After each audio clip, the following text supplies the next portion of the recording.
Hi everybody, welcome back to the Everyday Chef. Now, we're in the middle of the holiday season, and the holidays are all about memories. And the memories of the holidays for me always involve a lot of food, a lot of good sweets. And I have one of those to share with you today. All we're going to make today is just a nice peppermint dessert, and I guarantee you you're going to love it. And so will your friends and family. Now what I have here in this pot is 1 cup of milk and 3/4 of a cup of Starlight mints. Just these little mints, you know, this is regular old peppermint mints that you're used to seeing in the store. And I've taken these mints and I've crushed them up with my meat pounder. I've just used the flat side. I put them in a Ziploc bag and used the flat side and just pounded them. And on top of this towel so it doesn't damage my countertop. And when I've put the mints right inside of the milk with a couple dashes of salt, and then just stir continuously. And the reason why you want to stir continuously is to keep it from sticking to the bottom and scalding, and to also keep the milk from boiling. So I have it completely done. All the mint is melted. I've melted this over top of a medium-low heat, and like I said, stirring continuously. And now I have what we're going to add to it is 1 package of gelatin mixed with 1/4 cup of cold water. Now if you don't have packages of gelatin, if you're measuring it out by spoons, you want to use 2 teaspoons of gelatin. And just dissolve the gelatin in the water and stir it up good like you see there. And then we're just going to add it to our peppermint mixture and stir it up until it dissolves.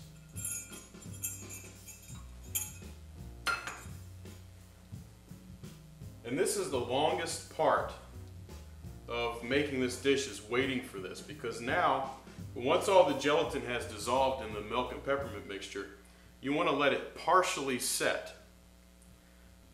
But there we have, all the gelatin is melted. So I'm going to take this, and to speed up the process of letting it partially set, I'm just going to throw it into the refrigerator for about, I don't know, 20-25 minutes, but keep a check on it. Well, it's been about a half hour or so, and our peppermint mixture has partially set. It's not completely solidified, and it's not liquidy, so I would call that partially set. And what we're going to do now is we're going to take this and we're going to mix it with 1.5 cups of whipping cream. Basically just whipped cream. So we'll get our whipping cream, and we'll use our mixer. 1.5 cups of heavy whipping cream. And basically do this a little bit more than you would a meringue, say. But this, you want to get a little thicker.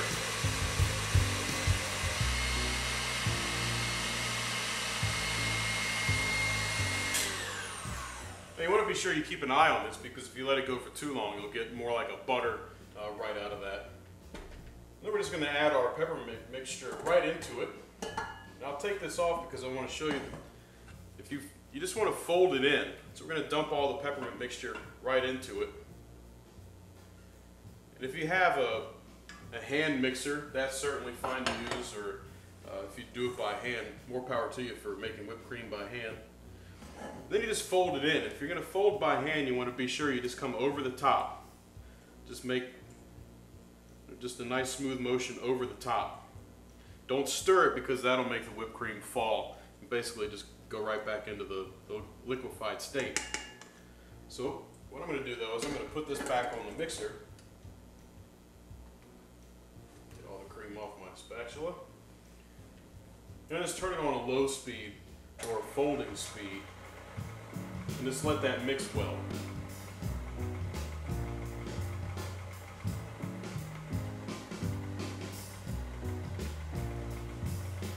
Okay, so after it's all mixed, just want to be sure we get all of it out of the whisk attachment.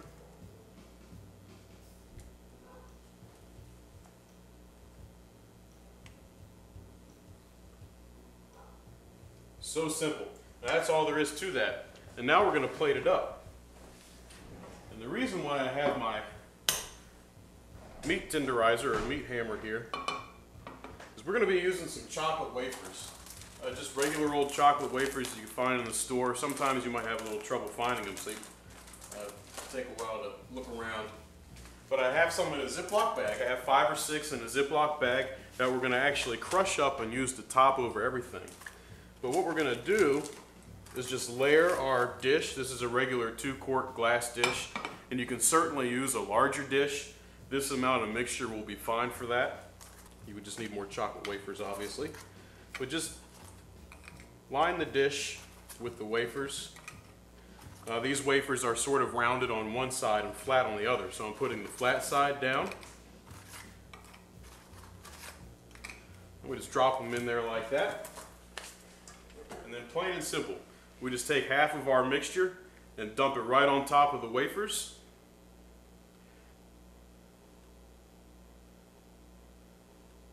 That looks to be about half.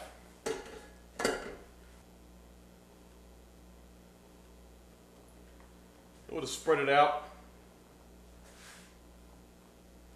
And then we're going to layer it with more wafers. Alright, got a layer. We'll just drop some more wafers. If you want to overlap them some, that's fine. You know, do whatever you want to do. This is your dish. You can do whatever you want to do. And again, with the rest of our peppermint mix, just drop it right in there.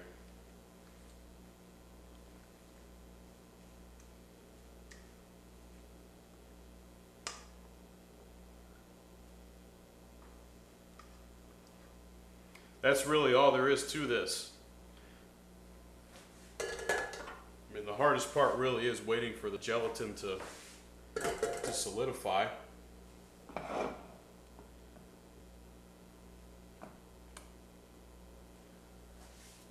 Then we're just going to take the ones that we have here in the bag and just crush them up.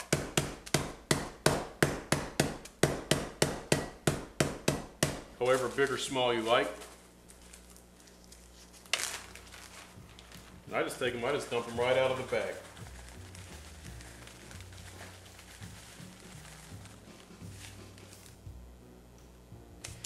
And that's all there is to it. Now, after this, we're just going to set it in the refrigerator and let it cool for a couple of hours before you cut it, so the gelatin has time to solidify and the knife will go easily through it and you'll get nice, good, even slices out of this. And we have one that's ready to cut.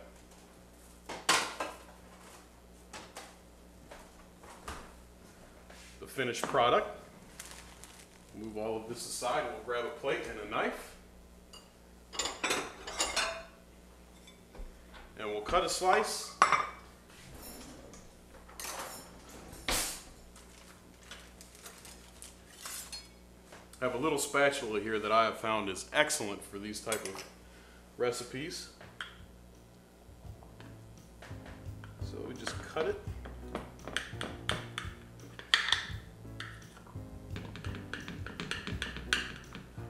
This stuff will go fast. I guarantee you this is not going to stay on the table very long.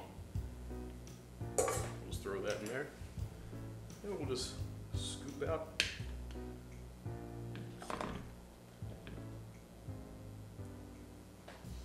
Sometimes it does stick to the side, but that's all right. There's nothing wrong with that.